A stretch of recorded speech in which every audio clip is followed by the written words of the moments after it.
Don't ever come back. Australians flip out, showing proof of Meghan's rude behaviour with local people. In the new must-read royal pageturner The Palace Papers by Tina Brown, out today, the former Vanity Fair editor has revealed that when Harry and Meghan, Duke and Duchess of Sussex, followed in his parents' footsteps and toured Australia in 2018, the Duchess had hated every second of it. At the time, the reception which Harry, and more to the point, Meghan received in October 2018 when they landed in Sydney was nothing short of rhapsodic. The public and the press were overtaken by Megmania, and we, as a nation, felt intimately part of Windsor history when the couple announced they were expecting their first child while here. Meghan Markle hated touring Australia with husband Prince Harry back in October 2018 and found the visit pointless, according to former Vanity Fair editor Tina Brown. The British writer revealed Meghan's feelings during her time down under in her new royal biography, The Palace Papers. Brown, who was Princess Diana's diarist and had close ties with the royals, discovered Meghan's seemingly unimpressed opinion of Australia through a former palace staffer. When the Sussexes arrived in Australia in October 2018, thousands of Australians gathered from all corners of the country to see Harry and Meghan in the flesh.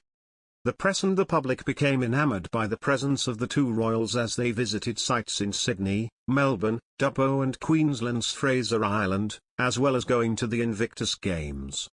Despite the warm reception and a lively itinerary, Brown claims Meghan actually loathed the trip. So, Meghan must have been thrilled with it all, right? No. She apparently hated every second of it, she wrote.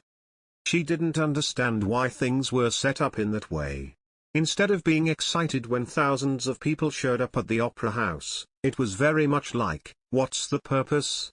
I don't understand this, a palace employee told Brown. The staffer said Meghan didn't appear to grasp the representational role of the British monarchy when they toured, adding she was more interested in causes she wanted to spotlight. Brown's claims are supported in an article printed in the Times last year, which asserts that Meghan found it silly when people crowded to see the Sussexes when they arrived in Sydney. What are they all doing here? It's silly, she reportedly said to her team. A source said that she simply didn't get it.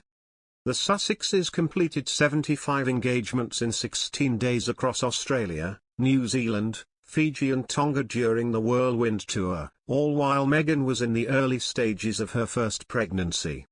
They were often pictured having intimate conversations, embracing fans or receiving numerous gifts from admirers during their time down under.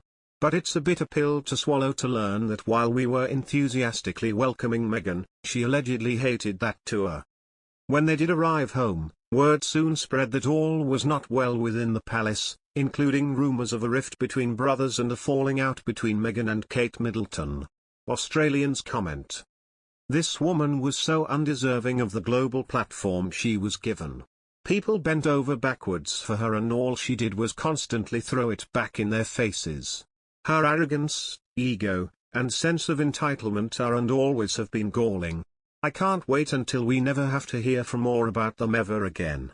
I'm an Aussie living in Boston and as we like to say here and back home, go F yourself, Meghan. Most Australians no doubt hated every moment of her being here and don't want her back. I live here in Australia and trust me, no one gave a s about them when they came here. It was rent a small crowd at best and just the useless politicians showing them around. They were even mocked on the nightly news shows. She enjoyed the all-expense-paid trip, the cheering crowds, photo ops and of course hundreds of thousands spent on new wardrobe, but hated the fact she couldn't say what she wanted and control everything. Thousands of Aussies supported her, and millions didn't.